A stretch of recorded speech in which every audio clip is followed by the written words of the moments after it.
بسم اللہ الرحمن الرحیم۔ السلام علیکم۔ آپ دیکھ رہے ہیں یوٹیوب چینل عام سی باتیں۔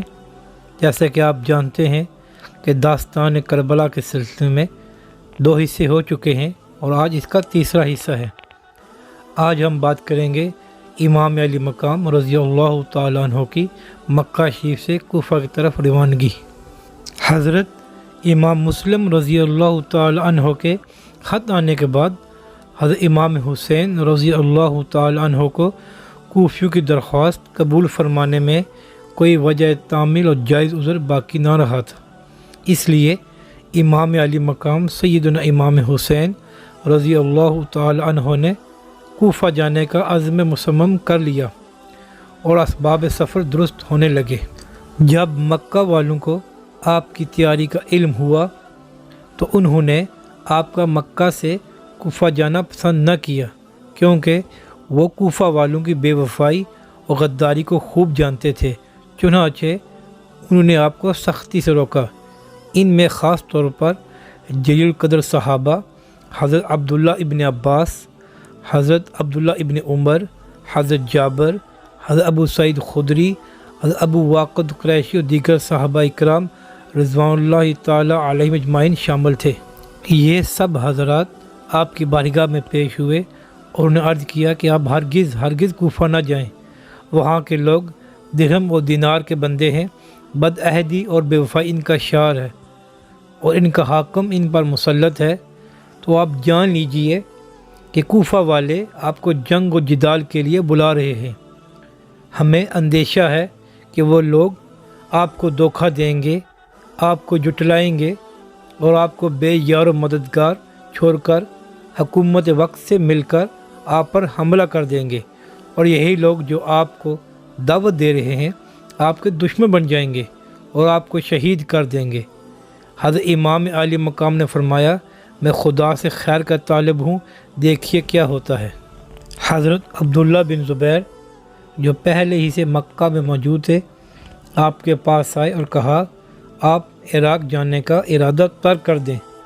تو امام حسین رضی اللہ تعالی عنہ نے فرمایا، میں نے اپنے والد گرامی یعنی سیدنا علی رضی اللہ تعالی عنہ سے حدیث سنی ہے کہ ایک مینڈا مکہ معظمہ کی حرمت کو حلال کر دے گا، تو میں وہ مینڈا نہیں بننا چاہتا۔ غرض یہ کہ بڑے بڑے صحابہ کرام آپ کو سفر عراق سے روکنے کے لیے بہت اصرار کرتے رہے اور آخر تک یہی کوشش کرتے رہے کہ آپ مکہ مکرمہ سے تشریف نہ لے جائیں، مگر ان کی کوششیں باور نہ ہوئیں اور حضرت امام علی مقام امام حسین رضی اللہ تعالیٰ عنہ 3 ذی الحجہ 60 ہجری کو اپنے اہل بیت، موالی و خدام کل 82 نفوس کو ہمراہ لے کر مکہ شریف سے عراق کی طرف روانہ ہو گئے۔ مکہ شریف سے کربلا جانے والے اہل بیت پاک کے نام یہ تھے۔ حضرت امام حسین رضی اللہ تعالی عنہ کے ساتھ ان کے 3 صاحبزادے آپ کے ساتھ تھے۔ حضرت علی اوسط جن کو امام زین العابدین کہتے ہیں، یہ حضرت شہربانوں کے بطن سے تھے۔ اس وقت آپ کی عمر 22 سال تھی اور بیمار تھے۔ آپ کے دوسرے صاحبزادے حضرت علی اکبر تھے جو یعلا بن ابی مرہ کے شکم سے تھے، ان کی عمر 18 برس تھی۔ آپ کے تیسرے صاحبزادے حضرت علی اصغر تھے، ان کی والدہ رباب بنت عمر القیس قبیلہ بنی قزا سے تھی۔ آپ شیرخوار بچے تھے۔ آپ کی ایک بہن حضرت سکینہ بھی کربلا میں حضرت امام علی مقام کے ہمراہ تھی۔ اس وقت ان کی عمر 7 سال تھی۔ اس کے علاوہ حضرت امام حسین رضی اللہ تعالی عنہ کی 2 بیویاں بھی آپ کے ساتھ تھیں، ایک شہر بانو اور دوسری حضرت علی اصغر کی والدہ رباب بنت عمر القیس۔ حضرت امام حسن رضی اللہ تعالی عنہ کے 4 نوجوان فرزند حضرت قاسم، حضرت عبداللہ، حضرت عمر اور حضرت بکر حضرت امام علی مقام کے ہمراہ تھے۔ حضرت مولا علی کرم اللہ وجہ کے 5 فرزند حضرت عباس ابن علی، حضرت عثمان ابن علی، حضرت عبداللہ ابن علی، حضرت محمد ابن علی اور حضرت جعفر بن علی حضرت امام کے ہمراہ تھے۔ حضرت عقیل کے فرزندوں میں حضرت امام مسلم تو حضرت امام حسین رضی اللہ تعالیٰ عنہ کے کربلا پہنچنے سے پہلے ہی کوفہ میں شہید ہو چکے تھے، اور 3 فرزند حضرت عبداللہ، حضرت عبد الرحمن اور حضرت جعفر حضرت امام کے ہمراہ تھے۔ حضرت جعفر تیار رضی اللہ تعالیٰ عنہ کے 2 پوتے حضرت محمد اور حضرت اون حضرت امام کے ہمراہ تھے۔ ان کے والد کا نام عبداللہ ابن جعفر ہے۔ یہ دونوں حضرت امام کے حقیقی بھانجے ہیں۔ ان کی والدہ حضرت سیدہ زینب رضی اللہ تعالی عنہ ہیں۔ جب حضرت امام حسین رضی اللہ تعالی عنہ مکہ شریف سے روانہ ہوئے تو حاکم مکہ عمر بن سعید کے سواروں نے روکنے کی کوشش کی، لیکن آپ آگے بڑھ گئے۔ جب آپ مقام میں صفا پہنچے تو فرزق نامی شاعر ملا۔ آپ نے اس سے کوفہ والوں کے حالات دریافت کیے۔ اس نے کہا، آپ نے ایک باخبر شخص سے حال پوچھا ہے۔ امام علی مقام، کوفہ والوں کے دل تو آپ کے ساتھ ہیں، لیکن ان کی تلواریں بنی امیہ کے ساتھ ہیں۔ فرزق شاعر سے گفتگو کرنے کے بعد حضرت امام علی مقام آگے بڑھے تو آپ کے بھانجے حضرت اون و محمد رضی اللہ تعالی عنہما اپنے والد گرامی حضرت عبداللہ بن جعفر تیار کا خط لے کر آئے اور آپ کو راستے میں مل کر خط پیش کیا۔ اس میں لکھا تھا، میں آپ کو اللہ کا واسطہ دے کر درخواست کرتا ہوں کہ یہ میرا خط ملتے ہی آپ فوراً واپس آ جائیں، کیونکہ آپ جہاں جا رہے ہیں وہاں آپ کی ہلاکت اور آپ کے اہل بیت کی بربادی کا اندیشہ ہے۔ فرزندوں کو خط دینے کے بعد حضرت عبداللہ بن جعفر رضی اللہ تعالی عنہ حاکم مکہ کے پاس گئے اور اس سے حضرت امام حسین رضی اللہ تعالی عنہ کے ساتھ احسان اور اچھا سلوک کرنے کی تحریر لے کر آئے۔ اس کے بعد آپ حضرت امام علی مقام کی خدمت میں پیش ہوئے اور عرض کی کہ آپ ہرگز عراق کی طرف نہ جائیں اور واپس مکہ آ جائیں، لیکن پھر بھی حضرت امام حسین رضی اللہ تعالی عنہ نے اپنا سفر جاری رکھا۔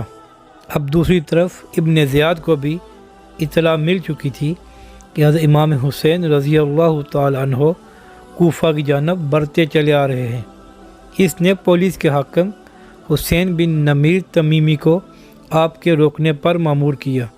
اس نے قدسیہ سے خفان، فتقتانہ اور جبل لال تک سواروں کو مقرر کر دیا تاکہ وہ حضرت امام حسین رضی اللہ تعالی عنہ کے قافلے کی نقل و حرکت کی خبریں دم بدم اسے دیتے رہے۔ دوسرے اہل کوفہ اور حضرت امام حسین رضی اللہ تعالی عنہ کے درمیان خط اور کتابت کا سلسلہ قائم نہ رہے۔ اس انتظام کا نتیجہ یہ ہوا کہ نہ اس علاقے سے کوئی شخص باہر جا سکا اور نہ ہی کوئی اندر آ سکا۔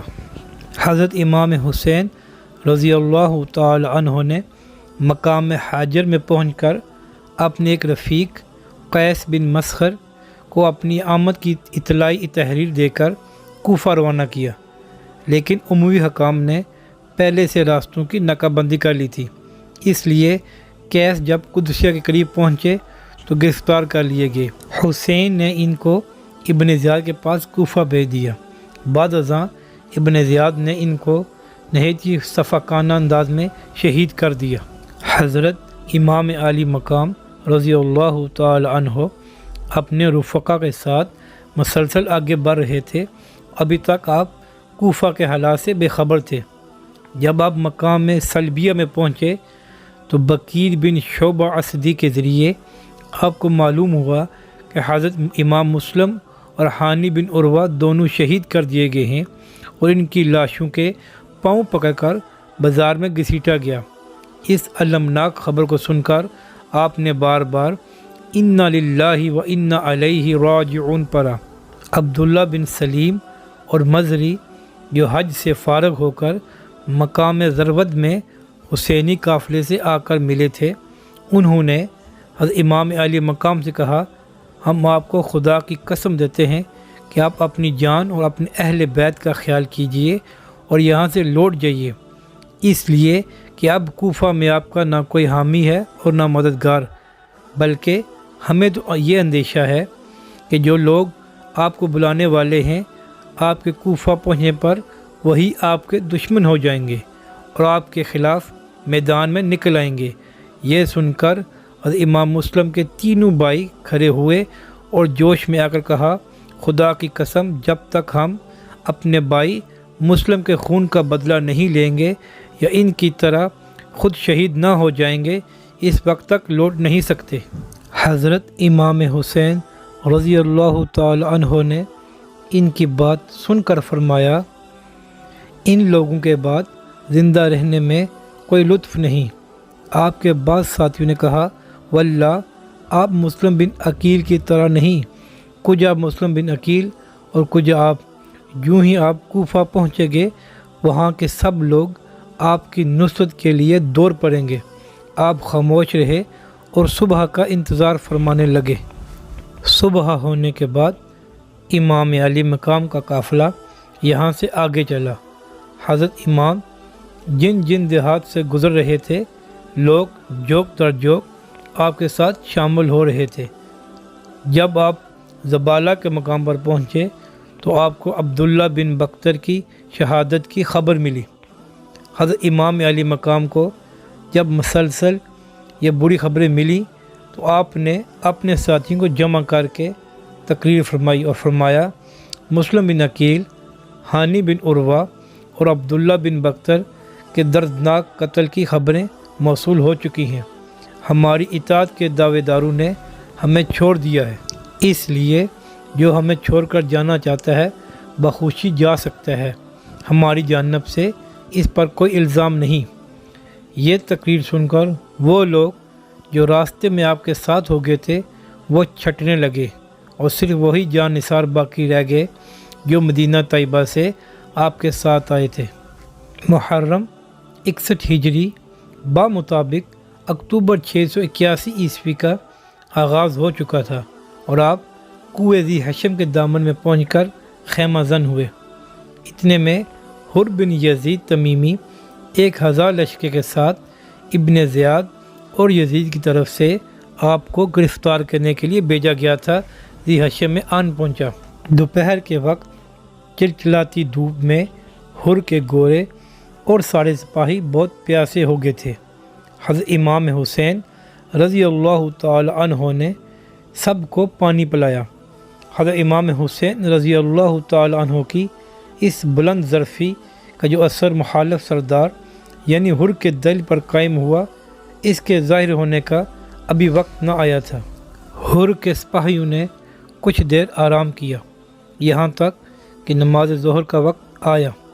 حضرت امام حسین رضی اللہ تعالی عنہ نے حجاج بن مصروف کو اذان کا حکم دیا۔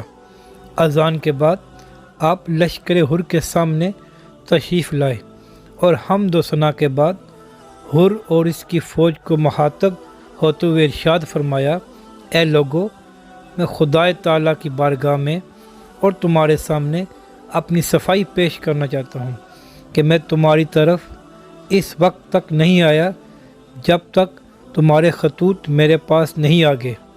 آپ ہماری طرف آئیے، ہمارا کوئی امام نہیں، شاید خدا تعالیٰ آپ کے ذریعے ہم لوگوں کو ہدایت پر جمع فرما دے۔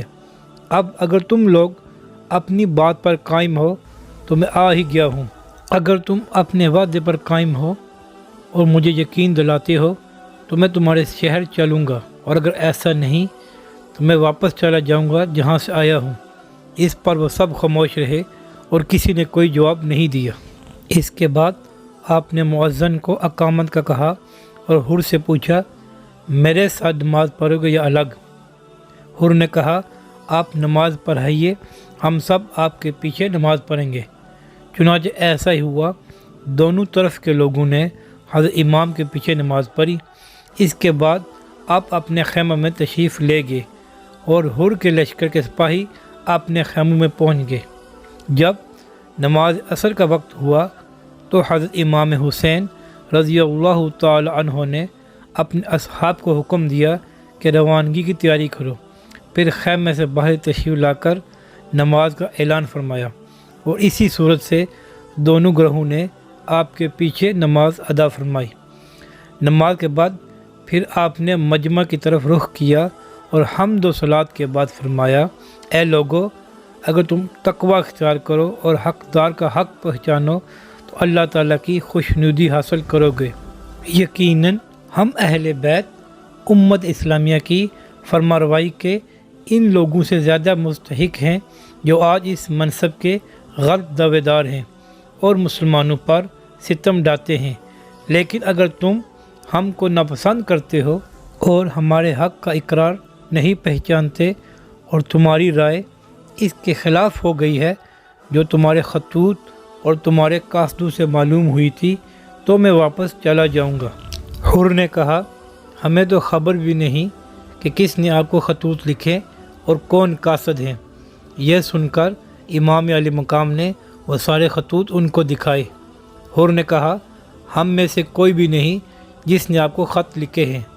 ہمیں تو حکم دیا گیا ہے کہ آپ جہاں بھی ملیں آپ کا ساتھ نہ چھوڑیں یہاں تک آپ کو ابن زیاد تک پہنچا دے۔ حضرت امام علی مقام نے فرمایا، تیری ماں تجھ پر روئے، ایسا کبھی نہیں ہوگا۔ حر نے جواب دیا، اگر آپ کی جگہ کوئی اور یہ بات کہتا تو میں اس کی ماں کے لیے بھی ایسا ہی بولتا، لیکن میں ہمیشہ آپ کی والدہ کا ذکر احسن طریقہ سے ہی کروں گا۔